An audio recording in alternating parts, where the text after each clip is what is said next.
claramente errado. Que ele ensina nesse ministério e outros desse movimento ensinam que o crente, 1 João 1,9 não é escrito sobre crentes confessando o seu pecado para o Senhor. Isso claramente é antibíblico. E eu comecei a ouvir isso, então eu comecei a entender quão enganado eles estavam.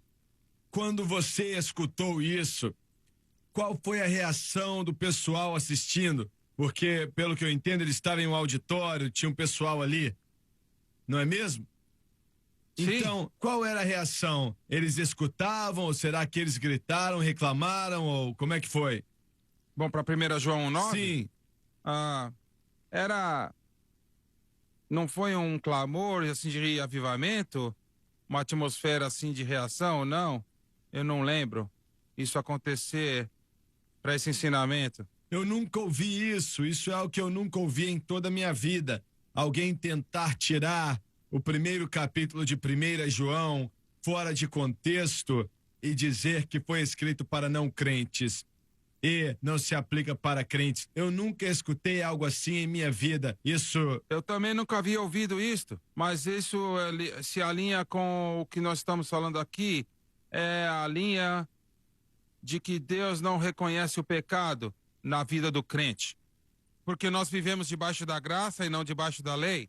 Então o Espírito Santo não nos convence do pecado. E quando nós falhamos o Senhor, não temos que trazer para Ele como pecado, que é reconhecer que estamos errados. E nós só olhamos para a cruz. E é neste fato que nós somos justificados com Cristo. Sabe? Existem algumas verdades nisso, sabe? Existem algumas verdades. Mas é errado porque, nesse sentido que estamos lidando, é errado porque desvia o crente de reconhecer o que é pecado. E pecado é pecado na vida do crente. Não é somente um erro, uma falha. Sabe, muitas vezes nós chamamos pecado de falhas e não tem nada errado com isso, mas pecado é pecado. O problema principal do mundo hoje sempre foi assim. É o pecado. Esse é o maior problema. Essa é a causa de dores, guerras, rumores de guerras, superstição. Isso é a causa de dor, de sofrimento, de amargura. É o pecado. O maior problema para o crente é o pecado. E não ele ainda é o maior problema.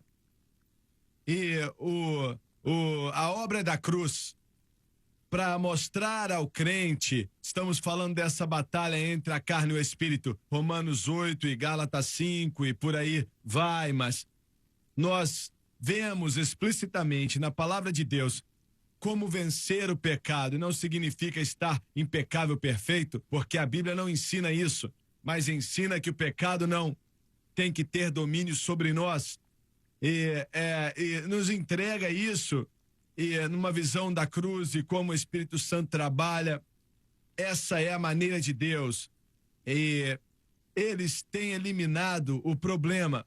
Você não tem mais problema. E na verdade é isso que estão dizendo. Não tem mais problema. O pecado não é problema para o crente. Então eles providenciaram a resposta, resolveram o problema que precisamos da cruz para resolver, que é algo absolutamente tremendo que não se pode descrever. E reduziram a um mau pensamento e você não pode fazer mais isso e para isso você tem que falar que você é maravilhoso.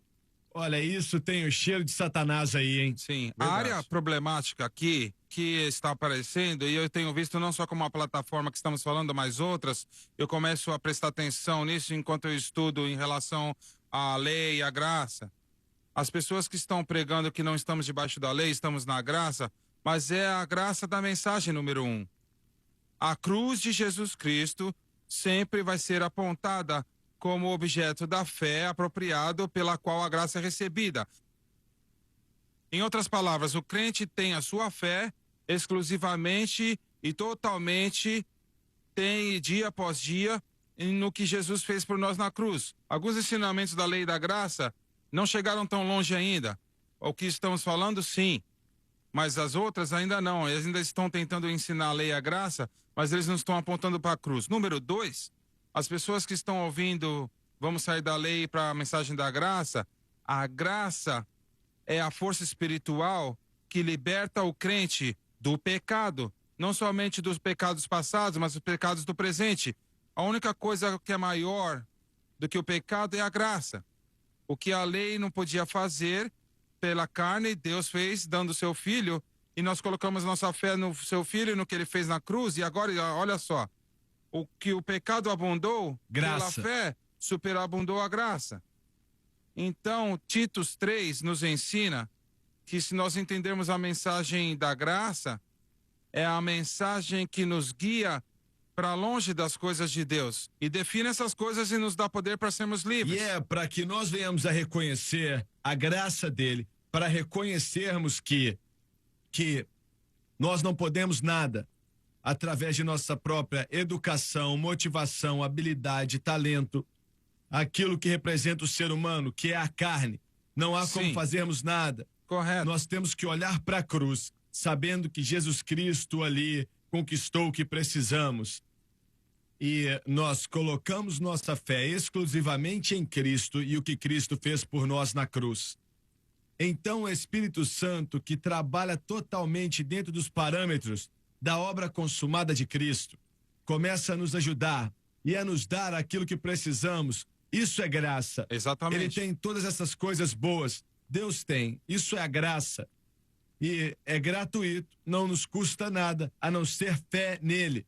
Então, nós acreditamos e o Espírito Santo sabe do que precisamos. Então, ele nos dá gratuitamente. Nós não fazemos nada para merecer, não há como trabalhar por isso, não há como comprar. Não é possível. É um dom gratuito e nós só recebemos. Essa é a graça de Deus. E nós não conseguimos fazer sozinhos, ele faz por nós, se nossa fé estiver nele exclusivamente.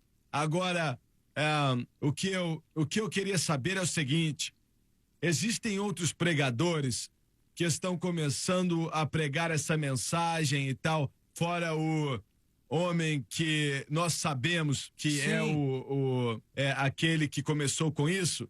Sim. E novamente. Você diz que existem? Oh, sim. Definitivamente, novamente, é uma revolução da graça e alguns estão se referindo à hipergraça. Temos que tomar cuidado quando começamos a usar termos assim, que está aglomerando todo mundo. Temos que ouvir o que está sendo dito. A mensagem da lei e saindo da lei para a graça é a mensagem que o Espírito Santo tem para a igreja hoje. Desde o começo da reforma até antes, nós vivemos debaixo da lei. Certo, nós estamos querendo fazer regras e justiça pelo que fazemos. O Espírito Santo quer trazer todo o corpo de Cristo nesses últimos dias para longe disto. Agora, o que machuca a igreja é que quando a mensagem da cruz verdadeira está sendo pregada e os pecados tratados, aí os pregadores estão pregando isto e eles saem da lei e essa mensagem é rejeitada por causa da falsa mensagem e da mensagem errada da graça sendo apresentada para a nossa plataforma. Isso vai parar e machucar rapidamente a mensagem da cruz e o que o Senhor quer fazer. Mas porque é popular?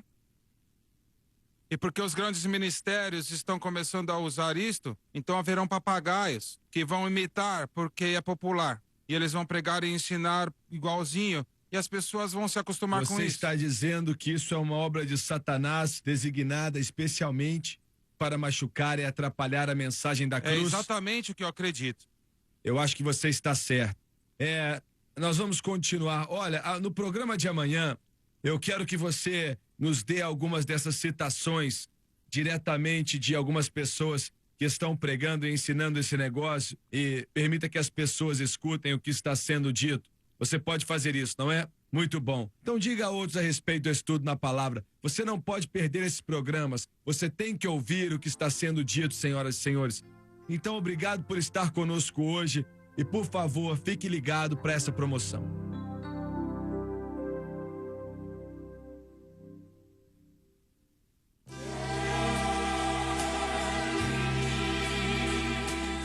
Obrigada por se juntar a nós a um estudo na palavra com o evangelista Jimmy Swaggart. Para mais informações sobre o ministério Jimmy Swaggart, procure o nosso website jsm.org.